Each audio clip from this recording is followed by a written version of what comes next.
그러므로 보라, 내가 그를 타일러 거친 들로 데리고 가서 말로 위로하고 거기서 비로소 그의 포도원을 그에게 주고 아골 골짜기로 소망의 문을 삼아 주리니 그가 거기서 응대하기를 어렸을 때와 애굽 땅에서 올라오던 날과 같이 하리라.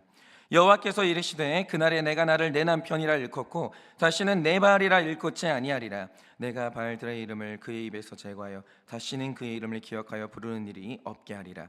그날에는 내가 그들을 위하여 들짐승과 공중의 새와 땅의 곤충과 더불어 언약을 맺으며 또 이 땅에서 활과 칼을 꺾고 전쟁을 없이 하고 그들로 평안히 눕게 하리라. 내가 내게 장가들어 영원히 살되 공의와 정의와 은총과 긍휼의 여김으로 내게 장가들며 진심으로 내게 장가들리니 내가 여호와를 알리라. 여호와께서 이르시되 그날에 내가 응답하리라. 나는 하늘에 응답하고 하늘은 땅에 응답하고 땅은 곡식과 포도주와 기름에 응답하고 또 이것들은 이스라엘에 응답하리라. 내가 나를 위하여 그를 이 땅에 심고 긍휼히 여김을 받지 못하였던 자를 긍휼히 여기며 내 백성이 아니었던 자에게 향하여 이르기를 너는 내 백성이라 하리니 그들은 이르기를 주는 내 하나님이시라 하리라 하시니라. 여호와께서 내게 이르시되 이스라엘 자손이 다른 신을 섬기고 건포도 과자를 즐길지라도 여호와가 그들을 사랑하나니 너는 또 가서 타인의 사랑을 받아 음녀가 된 그 여자를 사랑하라 하시기로 내가 은 15개와 보리 한 호멜 반으로 나를 위하여 그를 사고 그에게 이르기를 너는 많은 날 동안 나와 함께 지내고 음행하지 말며 다른 남자를 따르지 말라. 나도 내게 그리하리라 하였노라. 이스라엘 자손들이 많은 날 동안 왕도 없고 지도자도 없고 제사도 없고 주상도 없고 에봇도 없고 드라붐도 없이 지내다가 다 같이 읽겠습니다. 그 후에 이스라엘 자손이 돌아와서 그들의 하나님 여호와와 그들의 왕 다윗을 찾고 마지막 날에는 여호와를 경외함으로 여호와와 그의 은총으로 나아가리라. 아멘. 네, 제가 지금 욥기를 묵상하면서 하나님께서 저에게 원하시는 어떤 새로운 차원의 어떤 의로움이랄까 그런 것들을 좀 배웠다면, 제가 이제 호세아서를 읽으면서 나이가 이제 44살, 5살이 됐는데 사랑을 다시 배워요. 사랑이 뭔지를 몰랐어요, 제가. 나는 교회를 목회하면서 성도님들을 사랑하고 교회를 사랑한다라고 했는데 이 사랑이 인본적이었구나. 내가 사랑을 몰랐구나. 이게 지금 너무 좀 놀라면서 좀 배우고 있거든요. 제가 오늘 우리는 이제 앞으로 이제 호세아서를 묵상하면서 앞으로 우리가 해야 되고 하나님이 우리에게 명하시는 전혀 이 세상에 없는 사랑에 대해서 이제 오늘 우리가 이 사랑이 거듭나는 이 체험을 하고 배워야 되는데, 제가 오늘 이제 또 하나의 이제 하나님의 사랑에 대해서 좀 얘기를 하려고 해요.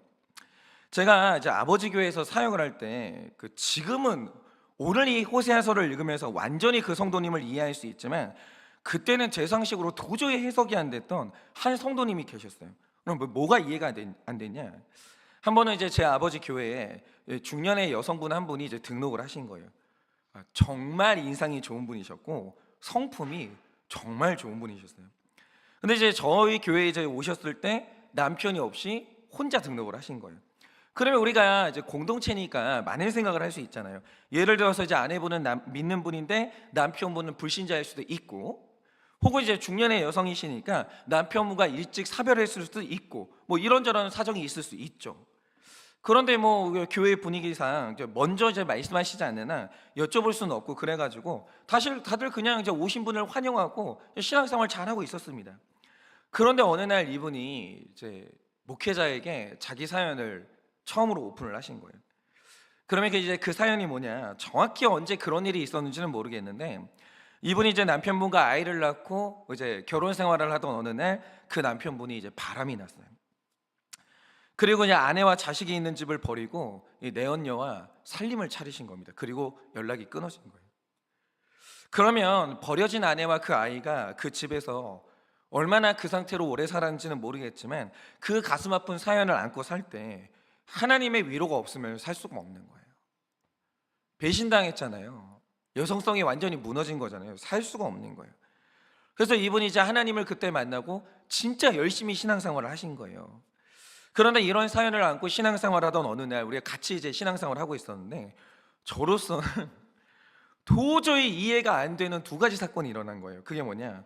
먼저 하나는 그분이 이제 남편분이 집을 나가서 굉장히 이제 그 자녀분이 어릴 때 집을 나가가지고 이제 그 자녀분은 이제 장성하게 된 거죠.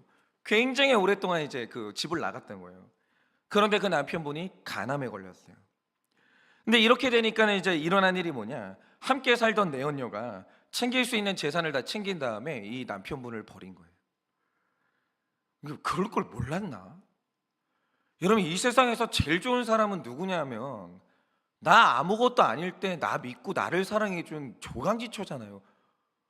그보다 좋은 사람이 있어요, 세상에? 그런 사람은 없거든요. 그런데 어디에 뭐 전혀 다른 세상이 있는 줄 알고 어떤 천사가 다른 천사가 있는 줄 알고, 아니 이게 결혼 그분한테 갔는데 가난 걸리니까 이제 버림받는 거예요. 그냥 완전히 자기 삶의 결론이에요. 그렇게 된 거죠. 그러니까 순식간에 이 암에 걸리면 해달별이 떨어지는 건데, 간암에 걸리면 거기다 이제 아내한테 버림받았으니까 완전히 비참한 외톨이가 된 거예요. 남은 게 아무것도 없는 거죠. 그런데 제 생각에 뭐 이렇게 아무리 됐다 한들 사람이 염치라는 게 있어야 되잖아요. 그러면 그냥 그렇게 좀 혼자 치료받다가 뭐 죽을 것 같잖아요.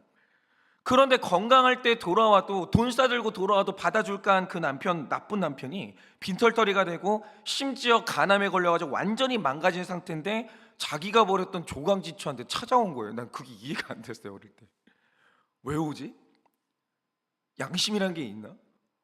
그럼 모르겠는데, 저도 이제 그런 상황 되면 이제 올지는 모르겠는데 온 거예요. 그래서 저도 이제 그분 얼굴을 본 적이 있는데 딱 봐도 얼굴이 완전히 새카매져서 온 거예요. 간암에 걸렸으니까 상태가 안 좋았거든요. 어쨌든 이 일이 일어날 당시에 제가 20대 후반이었는데, 어린 시절에 저는 그 남자분의 행동이 도저히 이해가 안 되는 거예요. 도저히. 왜 오지? 무슨 낯짝으로 오지? 그런데 조금 있으니까 이번에는 더 이해하지 못할 이 일이 일어났는데, 그게 뭐냐? 세상에 그 아내분이요, 모든 걸 다 잃고 병까지 걸려온 그 남편을 받아주시는 거예요. 와, 이건 막 인생이 미궁으로 빠지는 거예요. 이건 뭐냐? 왜 이런 일이 일어나냐? 모르겠는 거예요.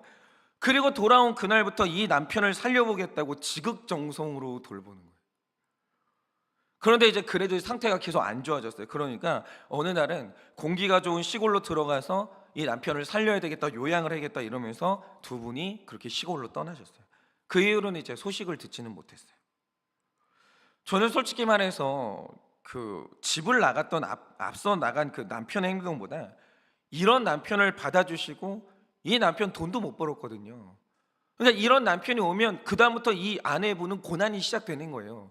남편 병수 발해야죠. 직장 나가죠. 먹여 살려야 되죠. 완전히 인생이 그냥 틀어지는 거예요. 그런데 그 남편을 받아주신 아내의 행동은 더 이해가 안 되는 거예요. 이게 안 되는 거예요. 왜 저러지? 그러니까 어떻게 저럴 수 있냐 이 차원이 아니라 왜 저러지 도대체? 아니면은 그렇게 좋나 저 남편이? 그러니까 당시에 제가 이 상황을 이해해 보려고 노력을 했는데 저의 상황과 상식 안에서는 이 상황을 해석할 수 있는 틀이 아예 없더라고요. 그래서 그냥 오랜 시간 묻어두고 살았어요.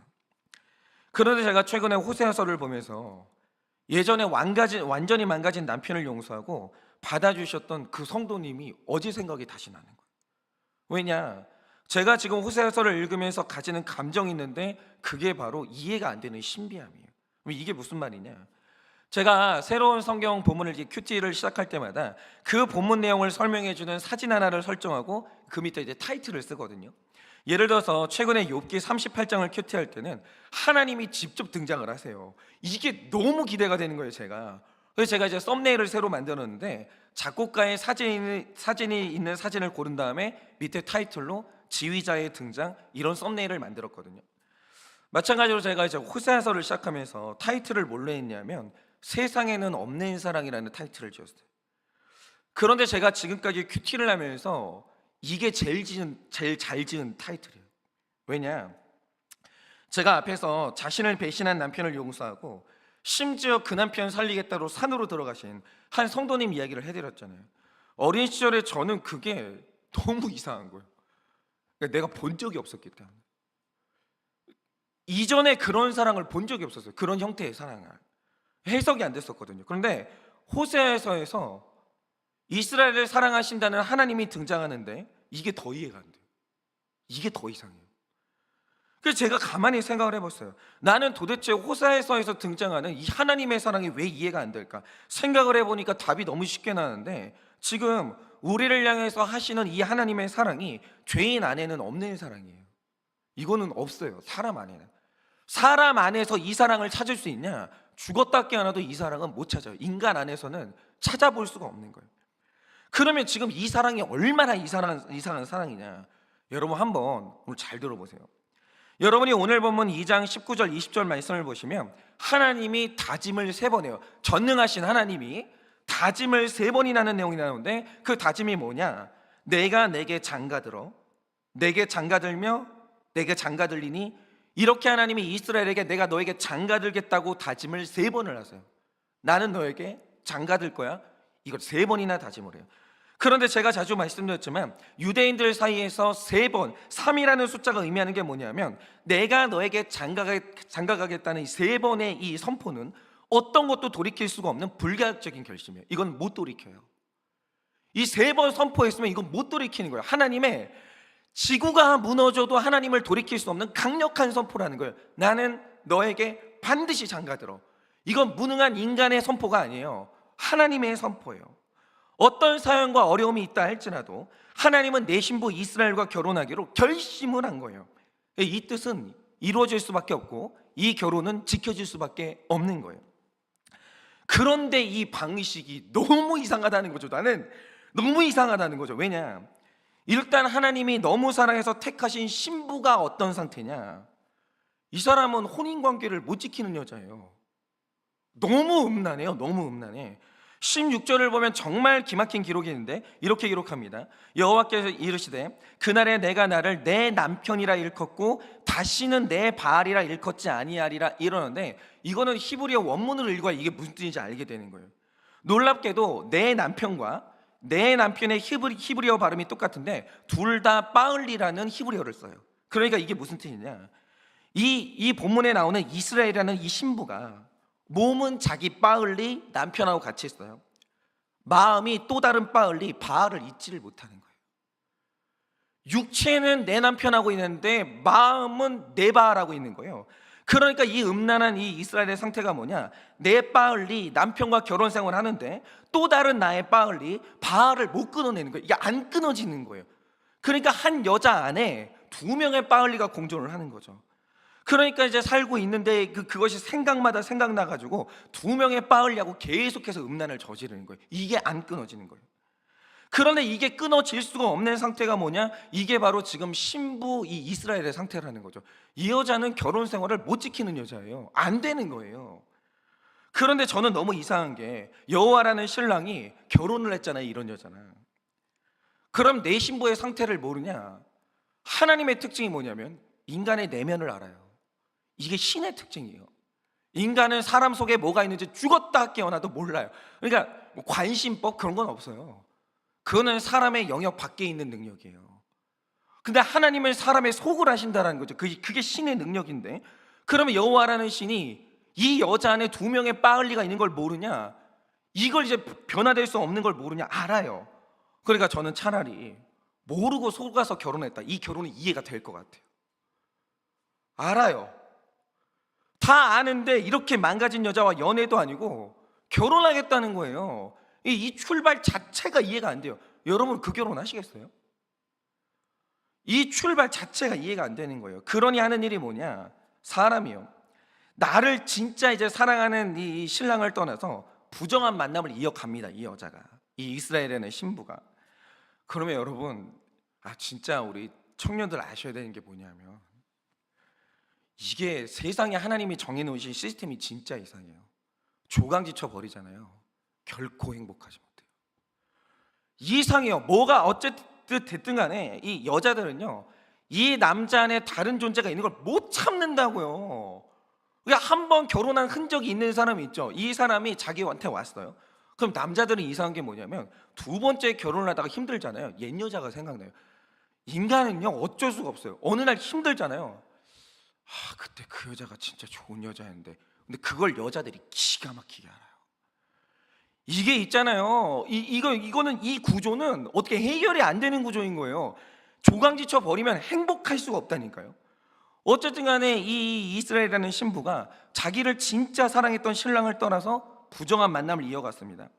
그 결론으로 배신당했어요. 고난당한 날이 오거든요. 그게 이제 3장 2절이 말하는 것처럼 고멜이 결국 그래서 고난을 당해요.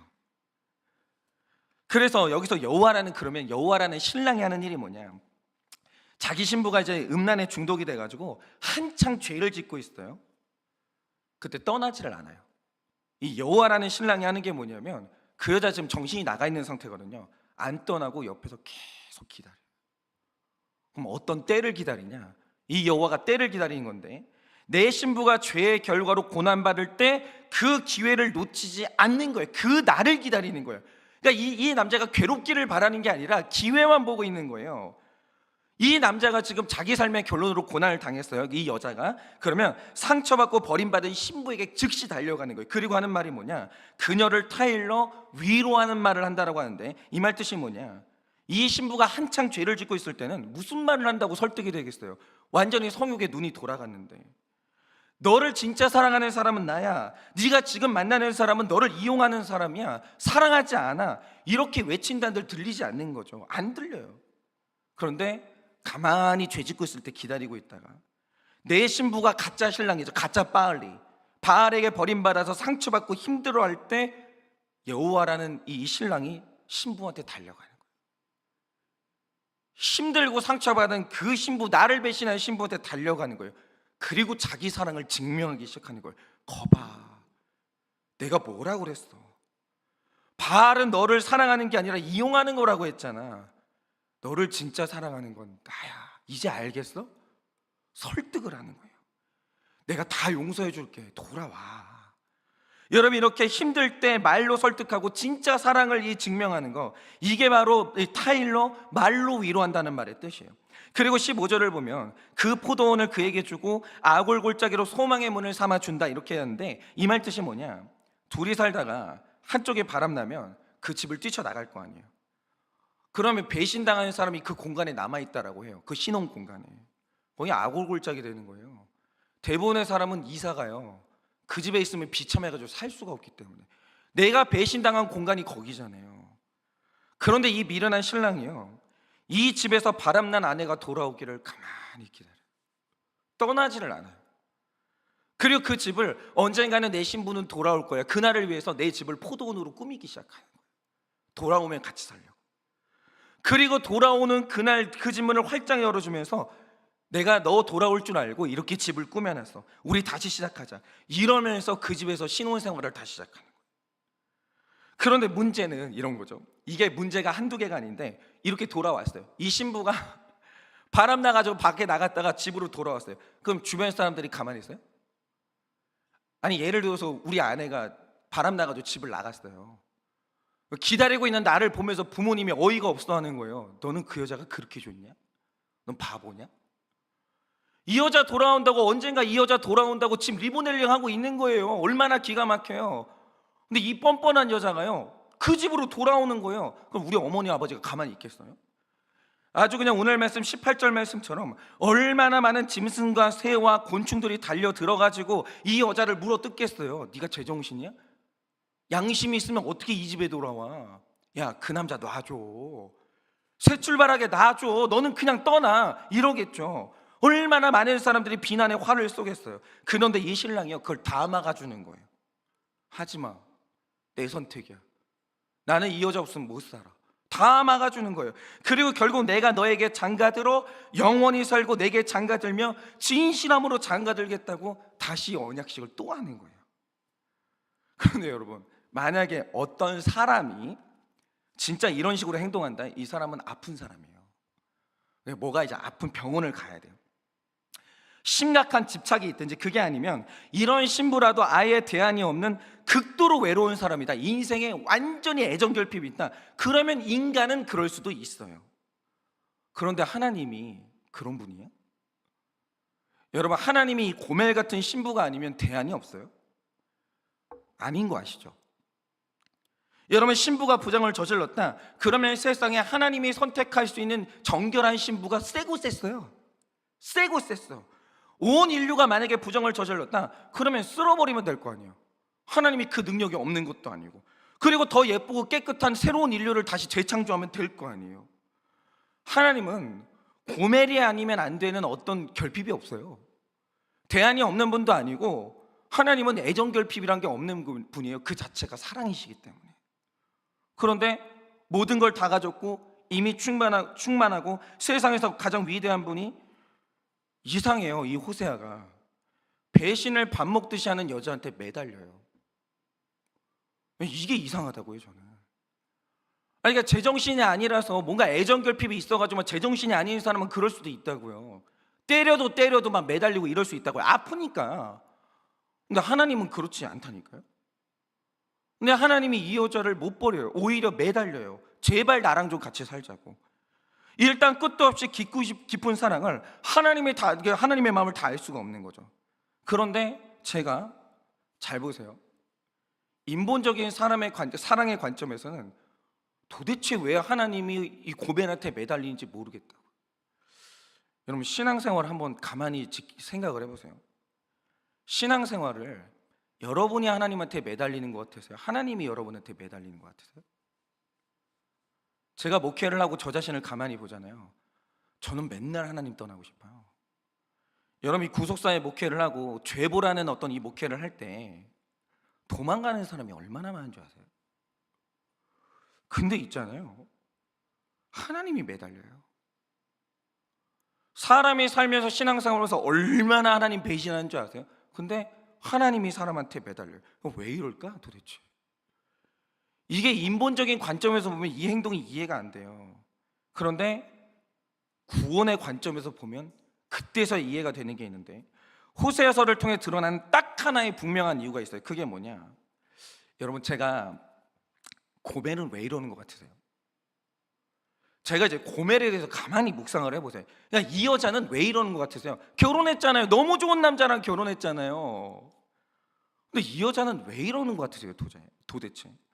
그래서 제가 이 여자도 이해가 안 돼가지고 한번 연구를 해봤어요. 도대체 이 여자는 왜 이렇게 성에 중독됐을까? 그런데 성경 본문을 보니까 유추할 수 있는 딱 하나의 이유가 있는데, 호세아서 1장 3절을 보면 고멜을 설명할 때 뭐라고 설명하느냐? 그녀가 디블라임의 딸 고멜이다 이래요. 그런데 이 고멜의 아버지죠, 디블라임이라는 이 이름의 뜻이 뭔지 아십니까? 무화과 과자 2개라는 뜻이에요. 이 남자가 인생에서 제일 사랑하는 게 무화과 과자 2개. 그러면 이제 학자들이 이 말뜻을 어떻게 해석했냐? 제가 어제 말씀드린 대로 고대 사회에서 이 아버지에게 딸은 돈을 버는 이 소유물이거든요. 이 딸을 언젠가 잘 키워가지고 막대한 지참금을 받고 팔든지, 그게 아니면 포주가 돼가지고 창녀로 파는 거예요. 그러니까 이 학자들이 추정하는 게 뭐냐면, 이 아버지가 누가 됐든지 간에 무화과 과자 2개만 주면 자기 딸 고멜을 창녀로 줬던 악한 아버지라는 거예요. 이 말 뜻이 그거라는 거예요. 누가 세상에 사람 이름을 무화과 나무 과자 2개로 지어요? 그러니까 이 아버지가 이 모든 정황으로 봤을 때 무화과 과자 2개만 주면 내 딸의 성을 내어주는 거예요, 그 남자한테. 기가 막히지 않아요? 이 딸도 피해자예요, 어떻게 보면. 어릴 때부터 몸이 그렇게 팔린 거예요. 그런데 하나님이 호세아를 시키면서 막대한 지참금을 준 다음에 창녀를 아내로 삼은 거예요. 고멜을 그 집에서 구해낸 거죠. 그런데 누구든 이렇게 어릴 때부터 성적인 학대를 받으면요, 자기 의지로는 이 음란을 끊어내는 것은 불가능해요. 그러니까 만약 호세와 고멜처럼 완전히 망가진 사람하고 온전한 사람이 결혼 생활을 한다라고 하죠. 완벽하게 망가진 사람이 한쪽이 그대로 괜찮은 사람이에요. 그런데 만약에 이 두 사람이 만나서 결혼 생활을 유지하려면 어느 쪽이 매달려야 되게요? 결혼 생활 끝낼 거면 상관없는데, 만약에 이 결혼을 지킨다라고 할 때 한쪽은 완전히 망가졌어요, 한쪽은 온전해요. 그러면 이 결혼이 지켜진다라고 할 때 어느 쪽이 매달려야 이 결혼 지켜지게요? 죄송한데 고멜은 가정 지킬 힘이 없어요. 자기도 지키고 싶죠. 얼마나 고맙겠어요. 나 창녀인 거 다 알고, 내가 얼마나 음란한지 다 알고 이 호세아가 나를 구해줬는데 얼마나 이거 지키고 싶겠어요. 근데 고멜이 그게 안 되는 거예요. 얼마나 힘들겠어요. 고멜은요, 그 힘이 없어요. 이 결혼 지키려면 전적으로 좀 더 나은 호세아가 매달리고 애를 써야 이 결혼은 유지가 되는 거예요. 그리고 하나님이 이렇게 이상한 사랑을 하는 이유가 바로 여기에 있는 거예요. 여러분, 성경이 말하는 인간이 뭐냐? 우리는 거룩한 게 안 돼요. 저 목회자잖아요. 저도 알아요. 하나님이 저 같은 인간 선택해가지고 이 강단에 세워줬다는 게 얼마나 하늘 같은 은혜인지 제가 알아요. 정결하게 살고 싶죠. 욕심 없이 살고 싶죠. 똑바로 목회하면서 살고 싶죠. 근데 진짜 힘들고 슬픈 게 뭐냐면 그게 안 돼요. 그게 안 돼요. 자꾸 눈 돌아가고 욕심 올라오고 딴짓하고 싶고 안 돼요. 힘이 없어 내 안에. 여러분, 우리가 머리부터 발끝까지 죄로 물든 죄인이기 때문에 우리 안에는 죄를 끊어낼 힘이 없어요. 거룩을 향해서 끝까지 달려갈 힘이 없다고요. 그런데 하나님이 그런 신부를 택한 거예요. 알고 택하는 거예요, 하나님이. 그리고 지옥의 구덩이에서 건져냈어요. 그리고 이렇게 망가진 우리하고 결혼을 했어요. 이 결혼이 구원을 의미하는데, 자, 그러면 이 결혼, 나아가서 이 구원을 지켜내는 방법이 뭐예요 도대체? 어떻게 하면 우리 구원이 지켜질 수 있어요? 자, 사람은요 이 구원 지킬 힘이 없어요. 어떻게 지킬 거예요? 어떻게 방법이 없어요. 지킬 힘이 없어요. 호세아서가 말하는 게 이거예요. 우리와 하나님의 이 결혼, 이 구원은요, 하나님이 자기 수치심을 버리고 날마다 배신하는 우리에게 비굴하게 매달리지 않으면 이 결혼, 이 구원이 안 지켜지는 거예요. 그건 불가능해요. 하나님이 고멜 데려와가지고 호세아랑 결혼시킨 다음에 그렇게 우리한테 설명하고 싶어하는 게 뭐냐? 이 결혼은 호세아가 안 지키면 이 결혼은 못 지켜. 야, 이 구원은 내가 안 지키고 내가 안 매달리잖아. 내가 수치심을 안 버리잖아. 이 구원은 못 지키는 구원이야. 이걸 말해주는 거예요. 그런데 하나님이 다짐하는 게 뭡니까?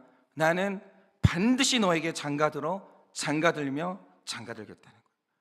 그러면 이 세 번의 다짐에 포함된 뜻이 뭔지 아십니까? 내가 수치심을 버릴게. 내가 이 사랑, 이 구원 지키기 위해서라면 그럼 내가 수치심을 버릴게. 내가 너한테 매달릴게. 내가 더 사랑할게. 네가 나를 밀어내도, 네가 나를 배신해도, 네가 나를 아무리 싫다고 해도 그럼 내가 기다릴게. 너는 기다릴 힘 없잖아. 그럼 내가 기다릴게. 이 뜻이에요. 그런데 이런 사랑이 세상에 존재하냐? 안 존재해요. 그러니까 이런 거죠. 아픈 사람은 매달릴 수 있다니까요. 근데 안 아파요. 내가 대안이 있어요. 왜 기다려요? 아니, 왜 기다리냐고요? 안 기다리죠. 다 그런 거예요. 그런데 여러분, 전능하신 하나님이, 다 가지고 계신 하나님이 이러고 있는 거예요. 이건 뭐냐면 사람 안에는 이런 사랑이 존재를 안 해요. 이 사랑이 세상에는 없는 사랑이에요. 신비하죠? 너무 신비하죠. 그럼 한번 우리가 적용을 해보자 이거예요. 제가 아버지의 목회를 보면서 제일 싫었던 게 있어요.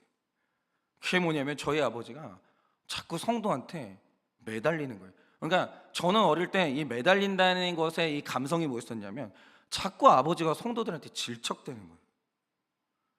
안 믿겠다는데, 떠나겠다는데 쿨하게 보내주면 될 거 아니에요.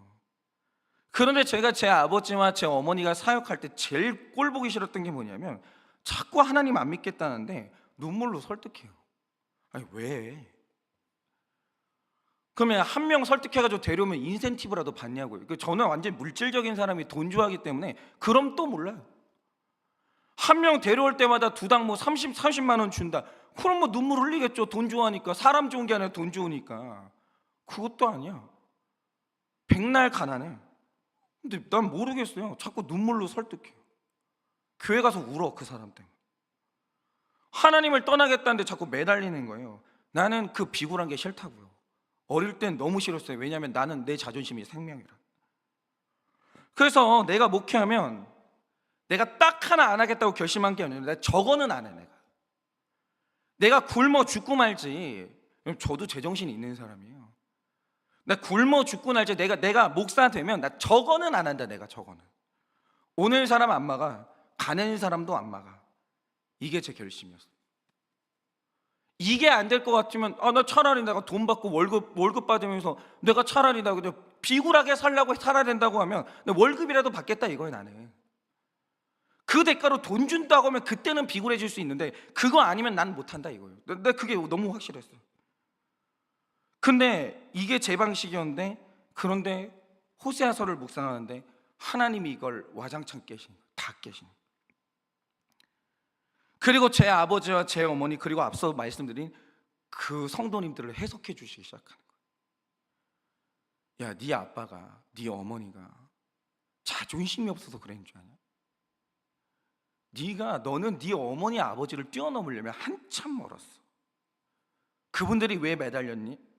그분들이 왜 비굴했게? 그분들이 성화됐기 때문이야. 너 까불지 마. 그분들이 성화됐기 때문이고, 그분들이 성도들을 더 사랑했기 때문이야. 네 사랑보다 네 부모님 사랑이 더 커. 그걸 몰랐어요, 나는. 여러분, 고멜하고 하나님하고 살잖아요. 누가 비굴해지게요? 하나님이 비굴해져요. 왜냐하면 하나님이 더 거룩하기 때문에, 하나님이 더 사랑하기 때문에. 근데 이제는 알겠어요. 목회자가 하나님 마음 모르고 여전히 영혼 구원보다 내 자존심이 중요하고 뜨거운 사랑이 없다? 그러면 매달리는 게 안 되는 거예요. 싹군이면 매달릴 수 있어요. 싹군이면. 근데 만약에 그게 아니다, 그러면 못 매달리는 거예요. 그런데 신앙생활은요, 나를 위해서 매달려주고 나를 위해 비굴함을 감수하는 그 성화된 그 한 사람 못 만나면 신앙생활 유지 못해요. 근데 그게 어제 다 생각나는 거예요. 나 때문에 비굴하게 나를 붙잡아줬던 그 사람들이 어제 다 생각나는 거예요. 내가 그 사랑이 없었으면 나 오늘 이 자리에 서 있을 수가 없는 거예요.